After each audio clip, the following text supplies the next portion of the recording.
ओम नमो भगवते वासुदेवाय नमः। नमस्कार बंधुगण आपणमानंकु आम यूट्यूब चैनल को स्वागत। बंधुगण आजिर भिडियो आम आपणमानंक पई आजिर संपूर्ण राशिफल नहीं करी आसीछु। आजिर दिन आपणकर किपरि कटिबो, केउ प्रकार आजिर दिन को प्लानिंग करिवे, आज दिन रे आपणकर लव लाइफ किपरि रहिबो, आपणकर बिजनेस किपरि रहिबो, व्यापार किपरि रहिबो, ग्रह नक्षत्र हिसाब रे आजिर दिन को आपण किपरि भाबरे कटेइबे, केउ जिनिस रे आपणको फायदा मिलिबो, केउ जिनिस रे सावधान रहिबे, ता सहित ग्रह नक्षत्र हिसाब रे ए दिन रे आपणकर लव लाइफ किपरि रहिबो, क्यारियर किपरि रहिबो, बिजनेस आउ व्यापार किपरि रहिबो, आउ स्वास्थ्यर महत्वपूर्ण आउ सठिक इनफॉरमेशन ए भिडियो रे म आपण मानकु देबी। तेणु ए भिडियो को आदौ भी स्किप करंतु नहीं। आजिर दिन आपणकर किपरि कटिबो संपूर्ण सठिक राशिफल आपण मानकु जणाइबी। तो भिडियो आपण समस्तଙ୍କ ପାଇଁ महत्वपूर्ण अटे, तेणु शेष पर्यंत भिडियो को निहाती भाव में देखंतु। भिडियो आरंभ करने पूर्व आपण मानकु रिक्वेस्ट, भिडियो को जदि भी देखुचंती कमेंट बॉक्स रे जय श्री गणेश जय माँ लक्ष्मी अवश्य लिखंतु, जहाद्वारा भगवान श्री गणेश माता लक्ष्मी आशीर्वाद आपको मिलिबो। आसंतु जानिबा किपरि रहिबो आपणको राशि पई आजिर दिन। जदि आमे कहिबा ए दिनर स्थिति विषय रे, तो सबुठार प्रथम आमे कहिबा फ्रेंड्स, ए समय रे आपण कठिन परिश्रम द्वारा जदि कहिबा सब किछि को हासिल करि परिबे, जहार आपणको इच्छा थिला, ता सहित बड़ लोकंकर ए समय रे आशीर्वाद आपणकर संपूर्ण जीवन को बदलाई मध्य देबो। घर परिवार सहित समय व्यतीत करिबा द्वारा मन आपणकर प्रफुल्लित रहिबो। समयर गति आपणको पक्षरे मध्य जीवो। सामाजिक दायरा बढ़िबो। पूर्व किछि समयरु चली आसुथबा कौनसी समस्यार समाधान मिलिबा कारणरू ए समय आपणको खुशी अनुभव हेबो। कौनसी बड़ निवेश करिबा पई समय आपणको पई बहुत ही उत्तम रहिबो।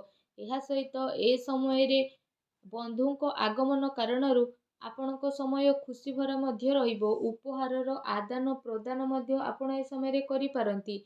आपणकर बजेट मध्य बिगिड़ी पारे, किंतु पारिवारिक खुशी आगरे एहा किछि हेबो नाही। युवा वर्ग निजर भविष्यत संबंधित योजना प्रति काफी गंभीर नजर आसिबे। फ्रेंड्स, एहा सहित ए समय रे कौनसी संवेदनशील समारोह आपणको जीवार अवसर प्राप्त हेबो, तथा सम्मानर सहित आपण आपणकर स्थिति को बदलाइबे। संतान संबंधित कार्य जेपरि विवाह, चाकिरी आदि कार्यर योजना आजिर दिन रे आपणकर बनी पारे। बंधुंकर आगमन घर को आजिर दिन रे होई पारे। ता सहित जदि कहिबा आजिर दिन रे ऊर्जा, जोश एवं मनरु आपण खुशीपूर्ण रहिबे। पिलांको सहित धैर्य रखी आपण व्यवहार करंतु, जहा द्वारा आपणकर स्थिति रे परिवर्तन आसीबो। खर्च पई भी ए समय बहुत भल रहिबो, किंतु आपण मैनेज करके नेबे। निज लोकंक सह मनोरंजन रे आपण आपणकर समय को व्यतीत करिबे। ता सहित ए समय रे परिवार सहित हर्ष उल्लास रे समय व्यतीत हेबो। केउठी शुभ समाचार आपणको प्राप्त हेबो।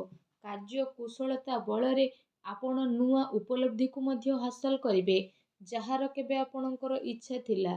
फ्रेंड्स, एहा सहित ध्यान रखंतु कि ए सबु कार्यकलाप भितरे आपणकर किछि महत्वपूर्ण कार्य मध्य बदली पारे, जो कारण पई आपणको भारी नुकसान रो सामना करबा को मध्य पड़ी पारे। सबु गतिविधि रे ध्यान केंद्रित करिकि रखिबा आपणको पई अति आवश्यकता रहिछि। आर्थिक पक्ष आपणकर सुदृढ़ हेबो। कुहा जाइथिबा धन संबंधित निवेश को आपण भाबी चिंती ही नियंतु, काहेकि ना पैसा वापस मिलिबा बहुत ही मुश्किल दायक रहिबो। विद्यार्थी को निज प्रतियोगी परीक्षा संबंधित पाठपढ़ा रे अधिक ध्यान देवार आवश्यकता रहिछि। एहा सहित ए समय रे सबु किछि ठीक रहिबी। आपणको केउठी ना केउठी परिवर्तन देखा देबो।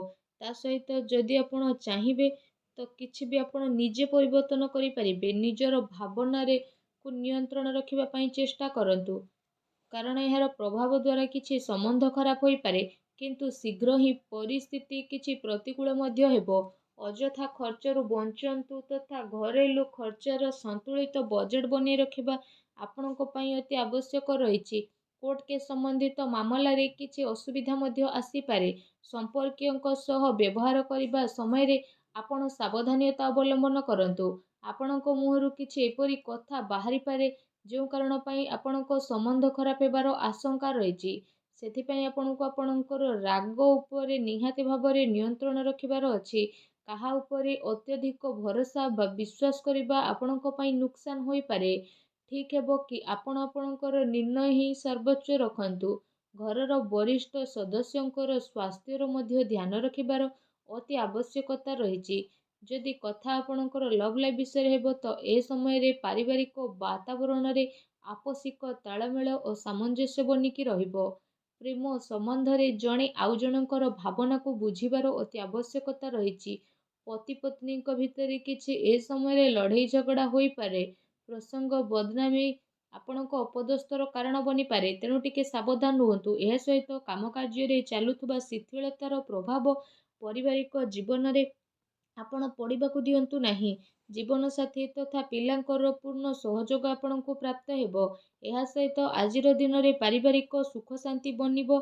ସନ୍ତାନଙ୍କର ଶିକ୍ଷା ଆଉ କ୍ୟାରିୟର ସମ୍ବନ୍ଧିତ ଗତିବିଧିରେ ଆପଣ ସହଯୋଗ ମଧ୍ୟ ଦେଇପାରିବେ।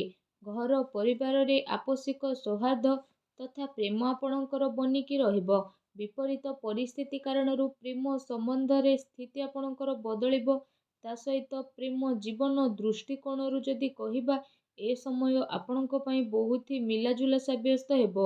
ଫ୍ରେଣ୍ଡସ୍, ଯଦି କଥା ଆପଣଙ୍କର ବ୍ୟବସାୟ ଆଉ କ୍ୟାରିୟର ବିଷୟରେ ରହିବ ତ ଏ ସମୟରେ ଚାକିରି, ଶିକ୍ଷା ଆଉ କାରବାରରେ ଯଦି କହିବା ଅଧିକ ପରିଶ୍ରମର ଅତି ଆବଶ୍ୟକତା ରହିଛି। କାର୍ଯ୍ୟ ବିସ୍ତାର ସମ୍ବନ୍ଧିତ କୌଣସି ଯୋଜନାକୁ କାର୍ଯ୍ୟ ରୂପରେ ପରିଣତ କରିବା ପୂର୍ବରୁ ଭଲ ଭାବରେ ବିଚାର ବିମର୍ଶ ଆପଣ ନିହାତି କରନ୍ତୁ। ଚାକିରି ପେଶା ବ୍ୟକ୍ତି ମଧ୍ୟ କୌଣସି ଅପରିଚିତ ବ୍ୟକ୍ତିଙ୍କ ସହ ବ୍ୟବହାର କରିବା ସମୟରେ ସାବଧାନତା ଅବଲମ୍ବନ କରନ୍ତୁ। କାମ କାର୍ଯ୍ୟକୁ ଆପଣ ପୁରା ଗମ୍ଭୀରତାର ସହ ନେଇକି ଯିବେ। ଏ ସମୟରେ ଆପଣ ଏହା ଧ୍ୟାନ ରଖିବାର ଆବଶ୍ୟକତା ରହିଛି କି କେଉଁଠି ଆପଣଙ୍କର ସିକ୍ରେଟ୍ ଲିକ୍ ନ ହେଇଯାଉ। ପାର୍ଟନରସିପ୍ ସମ୍ବନ୍ଧିତ ବ୍ୟାପାରିକ ଗତିବିଧିରେ ଆପଣ ନଜର ରଖନ୍ତୁ। କୌଣସି ପ୍ରକାରର ଧୋକା ଆପଣଙ୍କୁ ହୋଇପାରେ। ଫ୍ରେଣ୍ଡସ୍, ଏହା ସହିତ ଏ ସମୟରେ କାର୍ଯ୍ୟ କ୍ଷେତ୍ରରେ କ୍ୱାଣ୍ଟିଟି ଚକ୍କରରେ କ୍ୱାଲିଟି ସହିତ କୌଣସି ପ୍ରକାରର ସମଝୋତା ଆପଣ କରନ୍ତୁ ନାହିଁ। କୌଣସି ବଡ଼ ଅର୍ଡ଼ର ଆପଣଙ୍କର ହାତରୁ ମଧ୍ୟ ଯାଇପାରେ କିମ୍ବା ଡିଲ୍ ମଧ୍ୟ ଆପଣଙ୍କର କ୍ୟାନସେଲ୍ ହୋଇପାରେ। ଚାକିରି ପେଶା ବ୍ୟକ୍ତିଙ୍କ ପାଇଁ ଚାକିରିରେ ବସ୍ ଆଉ ଉଚ୍ଚ ଅଧିକାରୀ ଯଦି କହିବା ଆପଣଙ୍କ କାମରେ କାଫି ସନ୍ତୁଷ୍ଟ ରହିବେ। ପଦୋନ୍ନତିର ମଧ୍ୟ ସମ୍ଭାବନା ରହିଛି। ଚାକିରିରେ ମନୋବାଞ୍ଛିତ ଉପଲବ୍ଧି ମିଳିବାର ଏ ସମୟରେ ଆଶା ରହିଛି, ଯେଉଁ କାରଣ ପାଇଁ ଆପଣଙ୍କୁ ଖୁସିର ବହୁତ ଅନୁଭବ ହେବ। ତା ସହିତ ଯଦି କହିବା ନୂଆ ଟେକ୍ନିକ୍ ଆଦିର ପ୍ରୟୋଗ କରି ଆପଣ ସଫଳତା ହାସଲ କରିବେ। ଲମ୍ବା ସମୟରୁ ଚାଲୁଥିବା କୋର୍ଟ କେସ୍ ମାମଲାରେ ଆପଣଙ୍କୁ ପୂରା ହେବାର ଆଜି ସମ୍ଭାବନା ରହିଛି। ସରକାରୀ ସେବାୟତ ବ୍ୟକ୍ତି କୌଣସି ସମସ୍ୟାରେ ପଡ଼ି ମଧ୍ୟ ପାରନ୍ତି, ତେଣୁ ସାବଧାନ ରୁହନ୍ତୁ। ଏ ସମୟରେ ବ୍ୟାପାରରେ ନୂଆ ପାର୍ଟି ତଥା ନୂଆ ଲୋକଙ୍କ ଦ୍ୱାରା ବ୍ୟବସାୟିକ ସମ୍ବନ୍ଧ ସ୍ଥାପିତ କରିବା ପୂର୍ବରୁ ଭାବି ଚିନ୍ତି ଆପଣ ଅବଶ୍ୟ କରନ୍ତୁ। କାହାର କଥାରେ ଆସି ଆପଣଙ୍କର ଅହେତୁ ମଧ୍ୟ ହୋଇପାରେ। ଚାକିରିରେ ସହକର୍ମୀ ଆପଣଙ୍କ ବିରୋଧରେ କିଛି ଉଚ୍ଚ ଅଧିକାରୀଙ୍କର କାନ ଭରି ପାରନ୍ତି। ସେଥିପାଇଁ ଆପଣ ଟିକେ ସାବଧାନ ରୁହନ୍ତୁ। ଆଜି ପ୍ରତିକାର ସ୍ୱରୂପ ମା ଲକ୍ଷ୍ମୀଙ୍କର ପୂଜା କରନ୍ତୁ। ତା ସହିତ ଛୋଟ ପିଲାଙ୍କୁ ଚକୋଲେଟ୍ ଦିଅନ୍ତୁ। ଦେଖିବେ ଆଜିର ଦିନ ଆପଣଙ୍କର ବହୁତ ହିଁ ଶୁଭ ଓ ମଙ୍ଗଳଦାୟକ ସାବ୍ୟସ୍ତ ହେବ। ଧନ୍ୟବାଦ।